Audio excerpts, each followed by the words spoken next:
नमस्कार आप सभी किसान साथियों को। किसान साथियों, मिर्च की नर्सरी के बारे में इस वीडियो में आप सभी को बताऊंगा। किसान साथियों, सबसे पहले भूमि का चयन करना चाहिए मिर्च की नर्सरी डालने के लिए। तो किसान साथियों, भूमि का चयन आप सभी लोग अपने कितनी एरिया में नर्सरी डालना उस हिसाब से चयन कर लीजिए। इसके बाद क्या है, मिट्टी की आप इतनी अच्छी निराई गुड़ाई करें, मिट्टी एकदम भुरभुरी हो जानी चाहिए। और जितना ही अधिक मिट्टी भुरभुरी होगी उतना ही अधिक मिर्च बोने में आसानी होगी। तो किसान साथियों, आप मिर्च की नर्सरी डालने के लिए इतनी अच्छी मिट्टी बनाएं, निराई जो है वह खुरपी के माध्यम से जो आप सभी लोग करते हैं उसके माध्यम से अगर आप मिट्टी की भुरभुरी स्थिति बनाएंगे तो बहुत ही अच्छी लाजवाब हो जाएगी। किसान साथियों, अगर आप गुड़ाई भी करेंगे तब भी इसके बाद में जो ढेले होते हैं उसको अच्छी तरीके से तोड़ना है। जब मिट्टी आपकी खूब भुरभुरी हो जाए, इसके बाद में क्या करना है, आप सभी को सड़ी हुई वर्मी कंपोस्ट खाद ले लेनी है या गोबर की खाद ले लेनी है। इसको आप सभी लोग अच्छी तरीके से इसी में भुरभुरी बना करके मिट्टी में मिला दीजिए। इसके बाद में क्या, छोटी छोटी क्यारियाँ आप सभी लोग बना लीजिए। उन छोटी छोटी क्यारियों को बनाने के बाद में लगभग 2 से 3 उंगली यानी कि 2 से 3 उंगलियों के बीच का जो गैपिंग होता है, उतनी ही गैपिंग में आप सरिया लोहे की जो होती है उसके माध्यम से या आप लकड़ी की कोई भी छड़ ले लीजिए। इन दोनों छड़ों में से क्या करना है, आप सभी को अच्छी तरीके से लाइनें बना लेना है। ये देख लीजिए, जैसा कि आप सभी लोग खेत में देख पा रहे होंगे। भूमि का चयन करने के बाद में, सारी प्रक्रिया करने के बाद में किसान साथियों, इसी तरीके से आप सभी को लाइनें बनानी है। और इस तरह की लाइनें आप लोग थोड़ी थोड़ी क्यारियों में बनाते जाएं और पीछे की तरफ उल्टे बोते चले जाएं, यानी कि आगे आप अपने लाइन बनाइए और फिर बोने के बाद में आप पीछे चले जाइए। किसान साथियों, बहुत से किसान भाई गलती कर देते हैं कि पूरे खेत में जो होता है, जितनी एरिया में मिर्च की नर्सरी डालते हैं तो वहाँ पे क्या करते हैं, वह लोग लाइन बना देते हैं, इसके बाद में बुआई करते हैं। तो किसान साथियों, क्या है, बुआई करने के बाद में जब आप उसी में बैठेंगे तो वह जो लाइनें हैं वह बिगड़ जाती हैं। कभी कभी क्या होता है, आपके पैरों या चप्पल अगर आप पहन के बुआई करते हैं, बहुत से किसान भाई चप्पल भी पहन के बुआई करते हैं, गलत है, ऐसा नहीं करना चाहिए। और क्या होता है, उसमें जो बीज है वह एकत्रित हो जाता है या बीज इधर उधर हो जाता है, तो मिर्च का अच्छी तरीके से जमाव नहीं हो पाता है। किसान साथियों, मिर्च की जो है बीज की बुआई करने के बाद में उसे ढका जाता है। ढकने के लिए आप सभी लोग सड़ी हुई गोबर की खाद या वर्मी कंपोस्ट को अच्छी तरीके से सुखा लीजिए।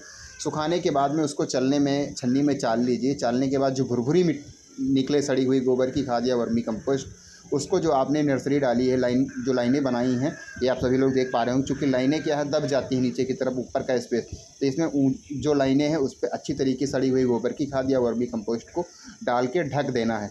किसान साथियों, यह प्रक्रिया आप सभी को करने के बाद में क्या है, जो स्प्रे मशीन आती है उसके माध्यम से आप इसमें अच्छी तरीके से पानी डाल देंगे। पानी डालने के बाद में आप इसमें क्या करना है, इसको ढकना होगा। तो किसान साथियों, ढकने के लिए आप सभी लोग टाट का बोरा ले सकते हैं। अगर आपके पास टाट का बोरा नहीं है तो धान का जो पुआल है, पैरा जिसको कहा जाता है, हमारे यहाँ, आपके यहाँ क्या कहा जाता है, हमें भी कमेंट बॉक्स में बताएंगे। इसके बाद में पैरे के माध्यम से अच्छी तरीके से आप अपनी मिर्च की नर्सरी को ढक देंगे। इसको ढकने से किसान साथियों सबसे बड़ा फ़ायदा, अगर आप नहीं ढकेंगे तो फिर भी जमाव होगा, लेकिन क्या है, ढकने से पानी जो है इसमें कम डालना पड़ता है। किसान साथियों, पुआल को डालने के बाद में आप सभी लोग पर डे शाम के समय अच्छी तरीके से इसमें पानी का या तो स्प्रे पंप के माध्यम से करेंगे या पंपिंग सेट, जैसे भी है, पानी आप पर्याप्त मात्रा में उतना ही दें, नहीं तो अगर ज़्यादा हो जाएगा तभी नुकसान हो सकता है।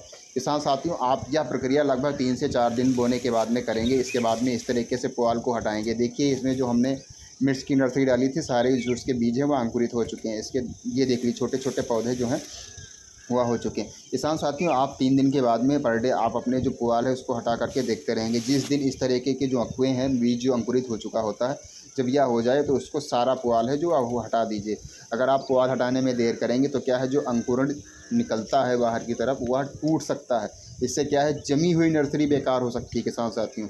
इसीलिए जब इस तरह की स्टेज में आ जाए तो सारा जो पुआल या टाट का बोरा आपने डाला है उसको हटा देना अच्छी तरीके से। इसके बाद में जितना भी उसमें खरपतवार हो हटा दीजिए और फिर क्या है, शाम के समय आप पर्याप्त मात्रा में पानी दें। पानी बहुत ज़्यादा नहीं होना चाहिए। किसान साथियों, अगर नर्सरी में मेढक है, केचुआ है या कोई भी अन्य जो कीट हैं, जिससे क्या होता है, मिट्टी खोदने वाले जो होते हैं, ये ऐसी अगर स्थिति नर्सरी में होती है तो आप सभी को कार्बोफ्यूरान या पिप्रोनिल 0.3% GR, इन दोनों में से किसी एक का बिखराव करके फिर पानी भर देंगे। तो क्या है, पौधे की अच्छी देख रेख हो जाएगी और पौधे में किसी प्रकार की कोई क्षति नहीं होगी। तो किसान साथियों, नर्सरी डालने से लेकर नर्सरी को अंकुरण तक के यह तरीका बहुत ही अच्छा मैंने आप सभी को बताया है। और साथ ही साथ किसान साथियों, आप सभी को मैं यह भी बताता हूँ कि नर्सरी में आप पानी जब लगातार तो इधर देते रहें। नर्सरी जब आपकी 15 दिन की हो जाए, 15 दिन तक आप सभी को पर डे पानी देना है। 15 दिन के बाद में अगर आप नर्सरी में 1 दिन की गैपिंग में पानी देंगे तब भी चलेगा। किसान साथियों, नर्सरी में पानी आपको तब तक देना है जब तक आप नर्सरी से पौधे को उखाड़ करके आप 10 दिन तुम रोज देखा जाते हो तो समझ हम ना से रोपाई ना कर दें, तब तक आपको नर्सरी की देखभाल बहुत करनी होगी। चूँकि नर्सरी बचाना ही वर्तमान समय में बहुत कठिन काम है। किसान साथियों, आप सभी को वीडियो कैसी लगी?